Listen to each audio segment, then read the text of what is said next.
इसरार अहमद साहब अपने कुरान की तफसीर के लिए काफ़ी जाने जाते थे, मारूफ थे इस चीज़ को लेकर। और इंटेलिजेंस रिपोर्ट ये आई है कि मलिक फैसल जो था ये इसरार अहमद के वीडियो से मुतासिर था। देखिए, वो कुरान हदीस तो बयान करते थे, मगर जो बीच में फिलर होता था, जो कनेक्टर होता था, ऐन मुमकिन है मेरे हिसाब से, मुझे लगता है। अब आप इसको लॉजिकल एंगल से समझने की कोशिश करिए। बहरहाल मुसलमानों को दुनिया से ख़त्म कर देना चाहिए। तो इस पर आपका रिएक्शन क्या था? अब आप कहेंगे कि डॉक्टर इसरार अहमद ने कहाँ कहा कि जाओ जाकर सिनोगॉग के अंदर अटैक करो, कि जो शख्स रेडिकलाइज करता है उसने ज़िंदगी में बंदूक तक नहीं देखी होगी। ये हमारी हिंदुस्तान की जो मुजाहिदा है राना अय्यूब साहिबा, इन्होंने मुझे ट्विटर पर क्यों ब्लॉक किया?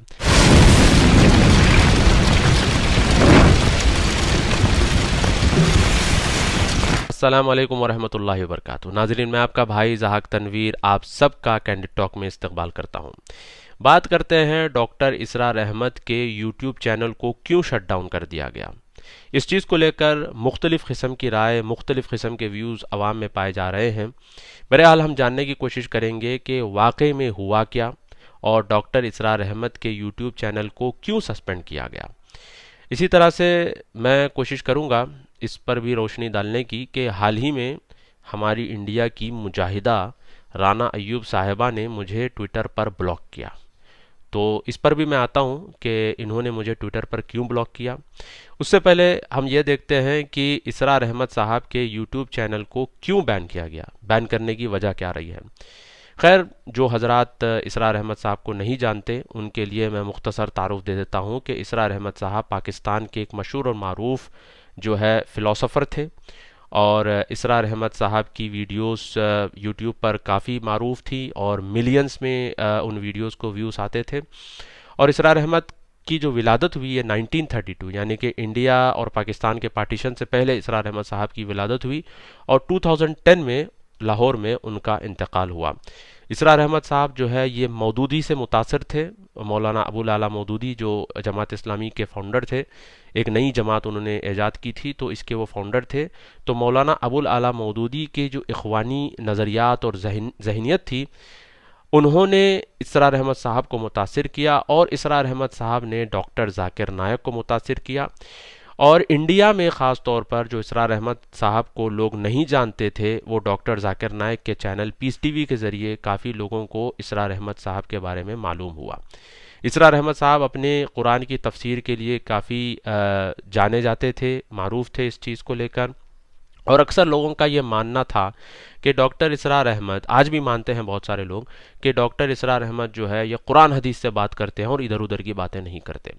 बहरहाल दूसरी तरफ जो अहले इल्म है उनका यह मानना है कि डॉक्टर इसरार अहमद जो है ये वहदतुल वजूद के कायल थे और वहदतुल शुहूद के भी कायल थे। बहरहाल इस वीडियो में मैं थियोलॉजिकल पॉइंट्स पर नहीं जाऊंगा, यानी कि वहदतुल वजूद, वहदतुल शुहूद, इस पर मैं नहीं जाऊंगा। इसके बारे में अगर आपको जानना है तो आप अहले इल्म से रब्ता कर सकते हैं, जैसे कि हमारे शेख मोहम्मद रहमानी साहब हैं दिल्ली के, और हैदराबाद के शेख हुसैन मदनी साहब हैं। इसी तरह से जो है वाजिद हुसैन मदनी साहब है और मुख्तलिफ़ उलमा माशाल्लाह मौजूद हैं। आप उनसे रब्ता कर सकते हैं। डॉक्टर इसरार अहमद की थियोलॉजिकल पॉइंट ऑफ व्यू से गलतियाँ क्या थीं और उन्होंने कहाँ कहाँ गलत तफसीर की और कहाँ कहाँ गलत ताबीर उन्होंने की, ये अगर आपको जानना है तो आप उलमा से रब्ता कर सकते हैं। मगर मैं जो इस वीडियो में बात करने जा रहा हूँ कि उनका जो कंटेंट था जिसकी वजह से यूट्यूब ने उनके वीडियोस को डिलीट किया और उनके चैनल को शट डाउन किया, वो क्या वजह रही है, जनरल पॉइंट ऑफ व्यू और रैशनल और लॉजिकल पॉइंट ऑफ व्यू से हम इस चीज़ को समझने की कोशिश करेंगे।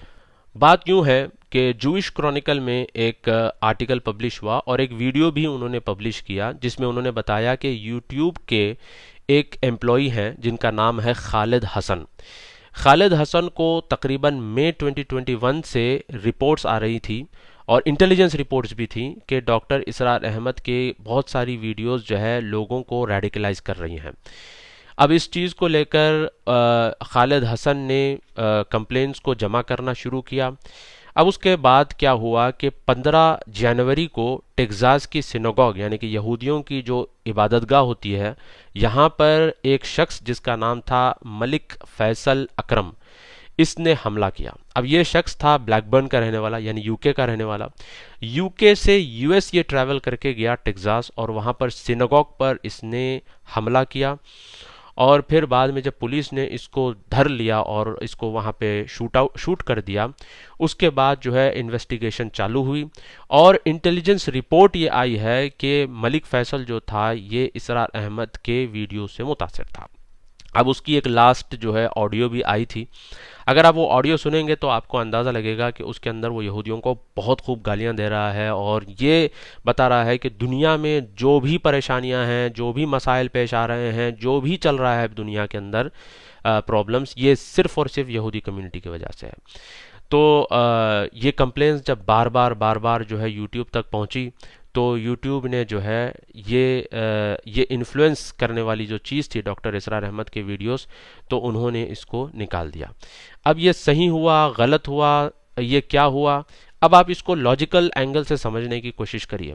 हिंदू महासभा जो इंडिया के अंदर हुई, उसके अंदर काफ़ी जो हिंदुओं के जो लीडिंग फिगर्स थे, इन लोगों ने मुसलमानों को ख़त्म करने की बात की, यानी कि मुसलमानों को सफ़े हस्ती से मिटाने की बात की और ये जाहिर किया कि मुसलमान अगर बढ़ जाएंगे तो ये होगा, मुसलमान आतंकवाद के लिए ज़िम्मेदार हैं, मुसलमान औरतों को ये करते हैं, वो करते हैं, बहरहाल मुसलमानों को दुनिया से ख़त्म कर देना चाहिए। तो इस पर आपका रिएक्शन क्या था?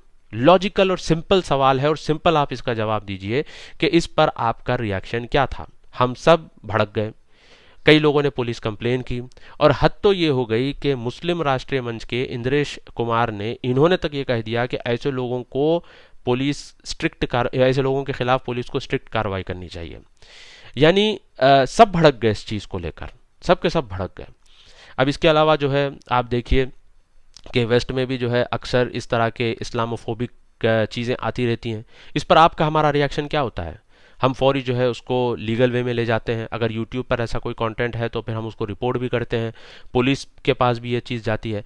तो काउंटर टेररिज्म में एक चीज़ होती है या फिर एक स्टडी होती है जिसमें वो लोग ये जो है इन्वेस्टिगेट करते हैं कि ये बंदा जो है, ये शख्स जो है इन्फ्लुएंस हुआ तो कैसे हुआ। जब उन्होंने देखा कि डॉक्टर इसरार अहमद के वीडियो से यह बंदा इन्फ्लुएंस हुआ, यह शख्स इन्फ्लुएंस हुआ। अब आप कहेंगे कि डॉक्टर इसरार अहमद ने कहाँ कहा कि जाओ जाकर सिनेगॉग के अंदर अटैक करो, डॉक्टर इसरार अहमद ने यह कहाँ कहा कि जाओ यहूदियों को मार दो। तो ज़रूरी नहीं है कि वो ऐसा कहना, ज़रूरी नहीं है बोलना। बाज़ औक़ात तो ऐसा होता है कि जो शख्स रेडिकलाइज करता है उसने ज़िंदगी में बंदूक तक नहीं देखी होगी, उसने ज़िंदगी में मिसाइल तक नहीं देखा होगा, मगर जिन लोगों को वो इन्फ्लुएंस करता है, जिन लोगों को ये मुतासर करता है, वो लोग जो है बड़े बड़े कारनामे कर जाते हैं। अब जैसे क्राइस्ट चर्च का जो अटैक हुआ था न्यूजीलैंड के अंदर, जब उन लोगों ने इन्वेस्टिगेट किया तो पता चला कि ये एंटी मुस्लिम कंटेंट से काफ़ी मुतासिर था। अब उन्होंने उसके ऊपर काम किया और फिर वो कंटेंट निकालने की कोशिश की। तो जो लिटरेचर या कंटेंट जो है लोगों को मुतासिर करता है, उस चीज़ के ऊपर सबसे पहले टारगेट किया जाता है। अब डॉक्टर जाकिर नायक का भी मसला देख लीजिए आप। जब डॉक्टर जाकिर नायक के ऊपर भी ये इल्ज़ाम लगा कि बांग्लादेश के जो सुइसाइड बॉम्बर्स थे या जो अटैकर्स थे, उनको डॉक्टर जाकिर नायक ने इन्फ्लुएंस किया। अब डॉक्टर जाकिर नायक ने कहा कि भाई मेरे तो इतने फॉलोअर्स है, इतने मिलियन फॉलोअर्स है, उतने मिलियन फॉलोअर्स, फला ढिमका। उन्होंने ये सब कह के जो है कहा कि मैंने कब कहा कि ये सब करो। मगर जब मक्के में डॉक्टर जाकिर नायक से दोबारा इंटरव्यू लिया गया सुइसाइड बॉम्बिंग के ऊपर, तो उन्होंने फिर से यही बात कही कि जंग की हालत में करना जायज़ है, जो सफ़र हवाली और सलमान ओदा जैसे गुमराह लोग बयान करते हैं। जब ऐसे लोगों को पकड़ के जेल में डाल दिया जाता है, सलमान ओदा, सफ़र हवाली जैसे लोग, तो लोग कहते हैं कि हक बोलने वाले उलमा को जेल में डाल दिया गया। हक थोड़ी है ये। यानी सुइसाइड बॉम्बिंग का, जंग की हालत में सुइसाइड बॉम्बिंग करना जायज़ है बोलने वाले लोग, ये हक बयानी थोड़ी है। तो बहरहाल जाकिर नायक ने फिर से वही बात दोहराई और फिर लोगों का जो शक था वो यकीन में तब्दील हो गया कि वाकई में इस बंदे के अंदर गड़बड़ है। भले जाकिर नायक ने ज़िंदगी में बंदूक नहीं देखी होगी, मगर इन्होंने लोगों को मुतासिर किया। और ऐसे ही लोग हैं, इसरार अहमद और जाकिर नायक जैसे लोग, जो लोगों को मुतासिर करते हैं और होते हैं लोग वाकई में मुतासिर। इसरार अहमद की अगर आप वीडियोस देखेंगे तो आपको अंदाज़ा लगेगा। ग़ज़वा हिंद के ऊपर एक वीडियो है इसरार अहमद की, आप वो वीडियो देखिए। उसके अंदर उन्होंने कैसी बातें की। उन्होंने कहा कि ऐन मुमकिन है। अब लोग कहते हैं कि वो कुरान हदीस की बुनियाद पे बात करते थे। देखिए, वो कुरान हदीस तो बयान करते थे, मगर जो बीच में फिलर होता था, जो कनेक्टर होता था, ऐन मुमकिन है, मेरे हिसाब से, मुझे लगता है, तो यहाँ से वो जो जंप मारते थे अपनी राय के ऊपर। अब इनका जो अंदाज़ बयां था ये काफ़ी जो है ना असर करने वाला था, यानी कि सिहर, जैसा अल्लाह के रसूल सल्लल्लाहु अलैहि वसल्लम की हदीस है कि बाज़ लोगों की ज़बान में जो है ना सिहर होता है, जादू होता है, लोग जो है मुतासिर हो जाते हैं। इसरार अहमद साहब का जो अंदाज़ था ये इंटेलेक्चुअल अंदाज़ था, इंटेलेक्चुअल लोग जो है मुतासिर होते थे इस चीज़ को लेकर। तो इन्होंने बहुत सारी ऐसी बातें कही हैं। आप गज़वा हिंद के ऊपर इनका वीडियो देखिए, क्या कहा उन्होंने, ऐन मुमकिन है कि तालिबान जो है इस्लामिक इमारात जो है तालिबान में बनेगी, और फिर जो है ये पाकिस्तान जो है ख़ित्ता जो है पाकिस्तान का जो ला इलाहा इल्लल्लाह के ऊपर बना, ये दोनों मिलेंगे, मिलकर गज़वा हिंद होगी। अरे भाई ऐसी ऐसी बातें कर रहे हैं लोग। अब मिसाल के तौर पर अल्लाह ना करे इंडिया के अंदर अगर किसी ने, अल्लाह अल्लाह महफूज रखे सबसे पहले तो, अगर किसी ने कुछ ऐसा कारनामा कर दिया, अब पुलिस ने पकड़ लिया, अब इन्वेस्टिगेशन उसके ऊपर हो गई, अब उसके बाद ये जाहिर हुआ कि वो इसरार अहमद की ऐसे गज़वा हिंद वाली वीडियो देखकर मुतासिर हुआ था, तो आप बताइए कि पुलिस क्या एक्शन लेगी? लॉजिकल आप सोच के बताइए कि पुलिस क्या एक्शन उस बंदे के ऊपर लेगी? यही होगा ना कि इसरार अहमद के कंटेंट को डिलीट कर दिया जाएगा, इसरार अहमद की किताबों पर पाबंदी लग जाएगी, इसरार अहमद की वीडियोस पर पाबंदी लग जाएगी, जो ये वीडियोस या किताबें रखेगा उसके ऊपर पाबंदी लग जाएगी। ये होगा कि नहीं होगा? अब आप कहेंगे कि नहीं भाई ये तो हक है, हक से लोग डर गए, हक से लोग जो है घबरा गए इसलिए ये सब कर रहे हैं। देखिए, इसको हक से डरना घबराना नहीं कहते, बल्कि इससे नुकसान जब फैलता है लोगों में, जब नुकसान फैलना शुरू हो जाता है, तो जाहिर सी बात है कि कोई भी हुकूमत, कोई भी एस्टैब्लिशमेंट इस चीज़ को कंटेन और कंट्रोल करने की कोशिश करती है। किसी भी मुल्क की हुकूमत, ठीक है, इसको कंट्रोल और कंटेन करने की कोशिश। अब कतर के अंदर आप ठहर के कतरी हुक्मरानों के खिलाफ बोल के दिखा दो, वो भी जो है आपको पकड़ के अंदर डालेंगे। तुर्की में उर्दुगान ने कितने सौ हज़ारों जर्नलिस्टों को पकड़ के अंदर डाला। फलस्तीनियन जो था बेचारा ज़की मुबारक, उसको जेल में मारा तुर्की के। तो भाई कोई भी हुकूमत जो होती है वो यही जो है कोशिश करती है कि जो माहौल ख़राब करने की कोशिश करते हैं उनको जो है वो कंटेन करने की कोशिश करते हैं। ठीक है, अब इसरार अहमद की ये जो है एंटी इंडिया सेंटिमेंट्स बहुत हैं इसरार अहमद के वीडियोस के अंदर। इस तरह से इसरार अहमद के वीडियोस में एंटी अरब सेंटिमेंट्स बहुत हैं, वैलुल लिल अरब, वैलुल लिल अरब। हालांकि ये हदीस जो है इसका कॉन्टेक्स्ट कुछ और है, ये याजूज माजूज के कॉन्टेक्स्ट में है, इसका कॉन्टेक्स्ट कुछ और है, इसकी तफसीर कुछ और है, मगर इसरार अहमद ने इसकी तफसीर ऐसे कर दी कि अरबों के लिए तबाही है, अरबों के लिए बर्बादी है, अरब ख़त्म हो गए, अरब अब है ही नहीं, अरबों से उम्मीद ही नहीं है कुछ भी। हालांकि इमाम महदी अरब रहेंगे, तो इन्होंने कहा कि अरबों से उम्मीद ही नहीं है कुछ भी। अब ये इन्होंने चुटकुला छोड़ दिया वैलुल लिल अरब, अब फैल गया ये, अब सब वैलुल लिल अरब, वैलुल लिल अरब, वैलुल लिल अरब किए जा रहे हैं। हालांकि ये इसकी तफसीर, इसका कॉन्टेक्स्ट, इसका एक्सप्लेनेशन पूरा का पूरा गलत है। अब उन्होंने फैला दिया। एंटी अरब सेंटिमेंट्स उनके वीडियोस में आपको मिलेंगे, प्रो खुमैनी सेंटिमेंट्स आपको मिलेंगे। एक जगह तो उन्होंने कह दिया कि शियाओं के जो इमाम महदी हैं, ठीक है, आप सुनिए उनकी वीडियोस, आपको अलानिया आपको ये चीज़ें मिलेंगी। शियाओं के जो इमाम महदी है, शिया मानते हैं कि वो हिडन है, इमाम गायब है, ठीक है। और उन्होंने कहा कि सुन्नियों के जो इमाम महदी है वो मक्के में कहीं जाके छुप जाएंगे, ठीक है, हदीस में आया ना छुप जाएंगे। अब इन्होंने कहा कि अल्लामा इकबाल ने शिया के जो इमाम महदी है, सुन्नियों के इमाम महदी है, दोनों को मिला दिया। इसका मतलब ये है कि शिया सुन्नी मिल जाएंगे, ईरान और मुसलमान जो है मिल जाएंगे, और ये जो पूरा अफ़गानिस्तान, पाकिस्तान, ईरान, ये सब मिल के जो है एक इस्लामी खिलाफत जो है यहाँ पे क़ायम होगी। ये इनका पर्सनल तज्जिया था, इन्होंने ऐसे इसको बयान किया। लोग समझते हैं कि ये हदीस बयान कर रहे हैं, और लोग समझते हैं ये होके रहेगा, और लोग समझते हैं कि इसरार अहमद ने जो पेशन गोयां की हैं ये सब होके रहेंगी। अब उनसे थोड़ा सा सवाल करिए, रशिया यूक्रेन के बारे में इसरार अहमद ने पेशन गोई की थी? क्या इसरार अहमद को ने ये पेशन गोई की कि उनका यूट्यूब चैनल डिलीट हो जाएगा? नहीं ना। तो ये सब लोगों को सोचना चाहिए, समझना चाहिए इस चीज़ों को। बहरहाल इसके अलावा जो है इसरार अहमद की अक्सर वीडियोस के अंदर आप देखेंगे कि यहूदियों के बारे में उन्होंने जो यहूदियों का जो इमेज उन्होंने क्रिएट किया कि जो है दुनिया की बदतरीन कौम है, और जो है दुनिया में जो भी मसाइल पेश आ रहे हैं सब यहूदियों की वजह से है, ठीक है, एक वर्ल्ड ऑर्डर है, एक कॉन्स्पिरेसी है, एक लॉबी चल रही है, एक जो है यानी एक ऐसा यानी यहूदियों के बारे में तस्वुर पेश किया, आपको सुनने के बाद लगेगा कि भाई यहूदी इंसान नहीं बल्कि कुछ सुपर नेचुरल क्रीचर्स हैं, या फिर कोई जिन है, या फिर कोई अलग ही मखलूक है। तो जब वो लोग भी ये चीज़ें देखेंगे यहूदी, तो जाहिर सी बात है कि वो भी एक्शन लेंगे। कौन सी कम्युनिटी चाहेगी कि उनके खिलाफ जो है हेट फैलाया जाए और वो चुपचाप बैठ के सुनते रहें? आप सुनेंगे, आप नहीं सुनेंगे, जैसे आप नहीं सुनेंगे वो भी नहीं सुनेंगे। कोई भी कम्युनिटी बर्दाश्त नहीं करेगी इस चीज़ को लेकर। अब इस चीज़ को लेकर हमारा रिएक्शन क्या होना चाहिए? अब देखिए, इस पर तो मैं यूँ कहूँगा कि अल्लाह ताला किसी से भी काम ले सकता है। ज़रूरी नहीं है कि अल्लाह ताला जो है मुसलमान से ही काम ले। अल्लाह ताला कभी कभार जो है यहूदियों को, नसरानियों को या दुश्मनान इस्लाम को, किसी को भी अल्लाह ताला ठहरा देगा, खड़ा कर देगा और अल्लाह ताला जो है उनसे काम ले लेगा। अब इनका चैनल बंद हुआ तो ये चैनल जो है यहूदियों ने बंद करवाया या नसरानियों ने, इससे हमको कोई सरोकार नहीं है। चैनल बंद हुआ, ये हमारे लिए इम्पोर्टेंट है। अब देखिए, बगदादी को ट्रंप ने मारा। अब किसने मारा, क्यों मारा, ट्रंप कौन है, नसरानी है, यहूदी है, इससे हमको कोई लेना देना नहीं है। खवारिजियों का जो लीड था ये मारा गया। अच्छा, इसमें एक और बात यहाँ पर यह भी है कि ट्रंप ने उसको मारा, इसका मतलब ये नहीं है कि अबू बकर बगदादी वो हक पर था। सही है। ट्रंप ने सुलेमानी को मारा, इसका मतलब ये नहीं है कि सुलेमानी जो है ये हक पर था। ठीक है। मसला जो है यूं है कि एक चीज़ ख़त्म हुई है, वो कैसे ख़त्म हुई और बस ख़त्म हो गई तो ख़त्म हो गई। किसने ख़त्म किया, तो ख़त्म करने वाला यहूदी था, लिहाजा ये चीज़ हक वाली है, ज़रूरी नहीं है। अल्लाह ताला किसी से भी कुछ भी काम ले सकता है।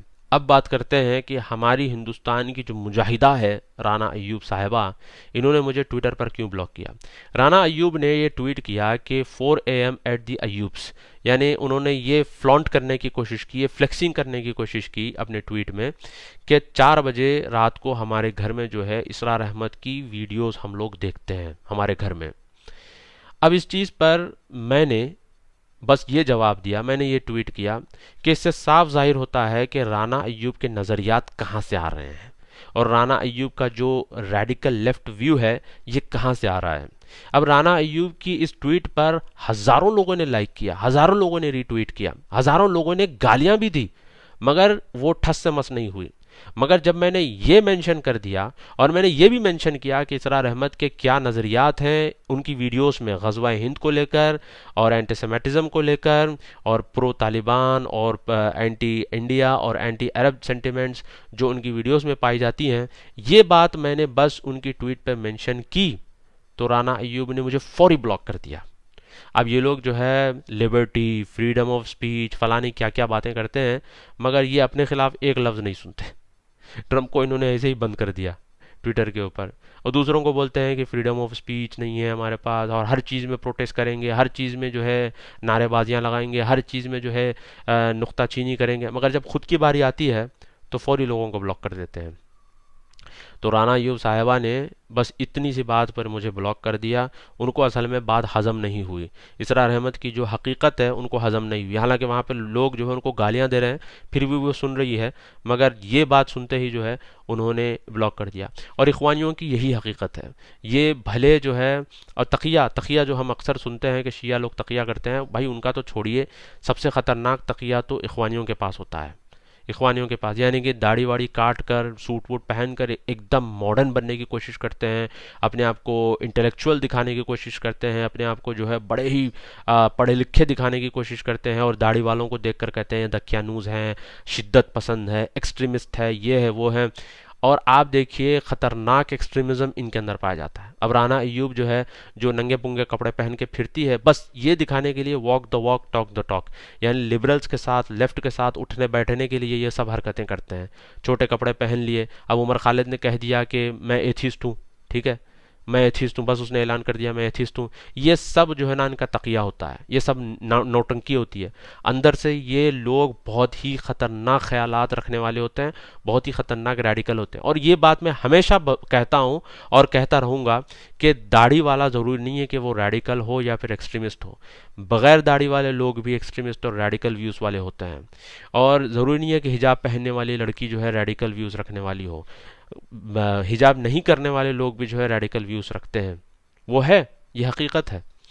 तो आज जो सबसे बड़ा प्रॉब्लम मुसलमानों के लिए वो यही है कि हमारे अंदर जो अक्सरियत है वो इस तरह के व्यूज़ रखने वाले नहीं हैं, मगर ये लोग जो आकर अपने आप को मुसलमानों के रिप्रेजेंटेटिव बताते हैं और अपने आप को मुसलमानों के नुमाइंदे बताने की कोशिश करते हैं और अपना करियर बनाते हैं, हमारे इश्यूज़ को लेकर ये अपना करियर बनाते हैं और फिर जो है मामला जो कुरान हदीस की रोशनी में हल हो सकता है इसको जो है ये ख़राब कर देते हैं। आखिर में 2-4 बातें रखते हुए मैं अपनी बात को ख़त्म करता हूँ कि इसरार अहमद हो या डॉक्टर जाकिर नायक हो या इनकी तरह जो दूसरे लोग हैं जैसे कि तारिक सुवेदान या सलमान औदा, सफ़र हवाली और ये मोहम्मद दिदो, इस तरह के लोगों को आप बिल्कुल जो है साइडलाइन कर दीजिए। अगर आप इनके चुंगल में जाएंगे, अगर आप इनके नज़रियात को अपनाएंगे, दुनिया में भी खसारा उठाएंगे और आखिरत में भी खसारा उठाएंगे। आप ट्रेडिशनल और मॉडरेट जो आपके उलमा हैं, जिनके पास सनद है, जिनके पास सिलसिला है और जो वाकई में आपको दुनिया और आखिरत में कामयाबी की तालीम दे रहे हैं, ऐसे उलमा के पास आप अप्रोच करिए, दीन को सीखिए, दीन को सिखाइए, इसी में हमारी निजात है। और अल्लाह ने कुरान में फरमाया कि सब्र और सलात को थामे रखो। और हसन अल बसरी रहमतुल्लाह अलैह का भी कौल है कि तुम लोगों ने जल्दबाजी की, हुक्मरान के मामले में तुमने तलवार उठा लिया, अल्लाह ने तुमको तलवार के हवाले कर दिया। अगर तुम सब्र करते तो अल्लाह ताला जो है तुमको तुम्हारे मामले हल कर देता। तो इस तरह के लोग जो इस तरह के व्यूज़ प्रेजेंट करते हैं आपके सामने और आप जल्दबाजी का जो शिकार हो जाते हैं, जिसकी वजह से जो है ख़ुद भी खसारा उठाते हैं और पूरी कौम को इन हरकतों की वजह से खसारा उठाना पड़ता है।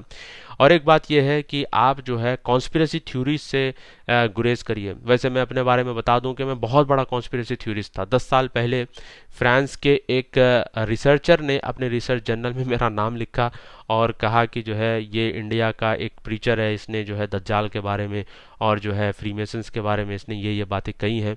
तो मैं बहुत बड़ा कॉन्स्पिरेसी थ्योरिस्ट था, मगर मुझे ये बात रियलाइज़ हुई कि कॉन्स्पिरेसी थ्योरीज से आप जो है दुनिया के सामने बेवकूफ़ और अहमक नज़र आओगे और आप हर चीज़ में शक्की हो जाओगे, सस्पिशियस हो जाओगे, हर चीज़ के अंदर शक, हर चीज़ में आपको शक पैदा होगा। बल्कि आपको एक ऑप्टिमिस्टिक फ्यूचर की तरफ सोचना होगा, आपको अपने मुस्तकबिल की तरफ सोचना होगा। आप अपने एजुकेशन के ऊपर फोकस करिए, आप अपनी इकोनॉमी के ऊपर फोकस करिए, आप जो है अपनी इकोनॉमी को कैसे सस्टेनेबल बना सकते हैं इसके ऊपर फोकस करिए और आप जो है दीन को सीखिए और दुनिया में एक अच्छा मुसलमान बनते हुए हम कैसे रह सकते हैं और दीन की सही तर्जुमानी हम कैसे कर सकते हैं, इसके ऊपर हमको फोकस करना है, ना कि शिद्दत पसंदी, रेडिकलाइजेशन, एक्सट्रीमिज़म, इन सारी चीज़ों को हमको साइडलाइन करना है। इसी से मैं अपनी बात को ख़त्म करता हूँ। मैं आपका भाई ज़हाक तनवीर। अस्सलाम वालेकुम वरहमतुल्लाहि वबरकातुहू।